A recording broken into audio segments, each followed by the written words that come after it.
घरात भाजीला काही नसलं की असा तुरीच्या डाळीचा डाळ कांदा बनवते भाकरीबरोबर खाण्यासाठी. आमच्याकडे असा बनवतात. तुमच्याकडे तुरीच्या डाळीचा डाळ कांदा कसा बनवतात तेही मला कमेंट करून सांगा. एक ट्रिक आहे, ती जर फॉलो केली तर हा डाळ कांदा चवीला खरंच खूप छान लागतो. झणझणीत असा तुरीचा डाळ कांदा, तो बघूनच तोंडाला पाणी सुटेल आणि कुस्करून भाकरीबरोबर खाण्यासाठी. चला तर तो कसा बनवायचा पाहूया. त्यासाठी गॅसवरती कढई ठेवलेली आहे आणि भरपूर असा कांदा कट करून घेतलेला आहे बघा. कढईमध्ये तेल घालते आणि 2 कांदे बारीक कट करून घेतलेले आहेत. या तेलामध्ये कांदा हलकासा ब्राऊन होईपर्यंत आपल्याला परतून घ्यायचा आहे. कांदा जेवढा तुम्ही चांगला भाजशीला ना, तेवढं भाजी जी आहे ही चवीला छान लागते. हा कांदा मऊ होईपर्यंत ना तेलात छान असा परतून घेते. हे बघा, अजून आपल्याला कांदा भाजायचा आहे. अगदी 2 ते 3 मिनटं हा आपल्याला परतून घ्यावा लागेल. आणि अर्धा तास अगोदर तुरीची डाळ इथे भिजवली आहे बघा. म्हणजे डाळ कांदा बनवत असताना डाळ जर भिजवून घेतली तर ती पटकन डाळ शिजते. कांद्याचा रंग चेंज झाला आहे, हलकासा ब्राऊन झालेला आहे. इथंपर्यंत आपल्याला कांदा भाजायचा आहे बघा. त्यामुळे डाळ कांदा चवीला छान लागतो.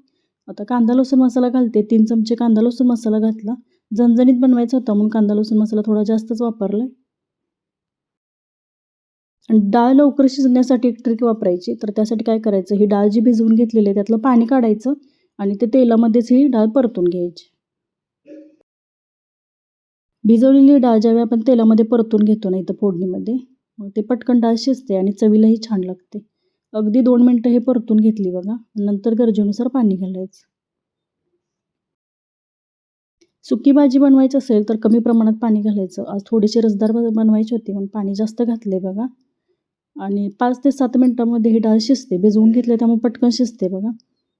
चवीनुसार मीठ घालते. मीठ आता गावाकडे हे मोठं मीठ वापरतात बघा.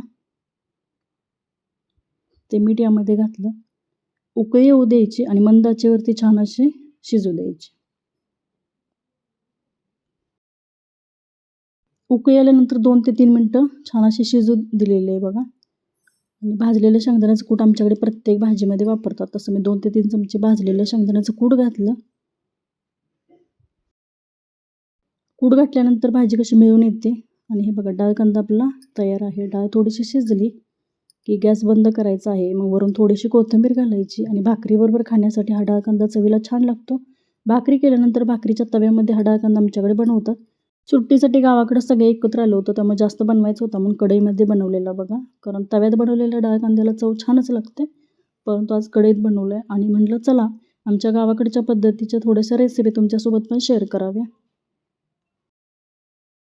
मैत्रिणींनो, हा व्हिडिओ कसा वाटला मला कमेंट करून नक्की सांगा. आणि तुम्ही जर चॅनलवरती नवीन असाल तर सबस्क्राईब नक्की करा.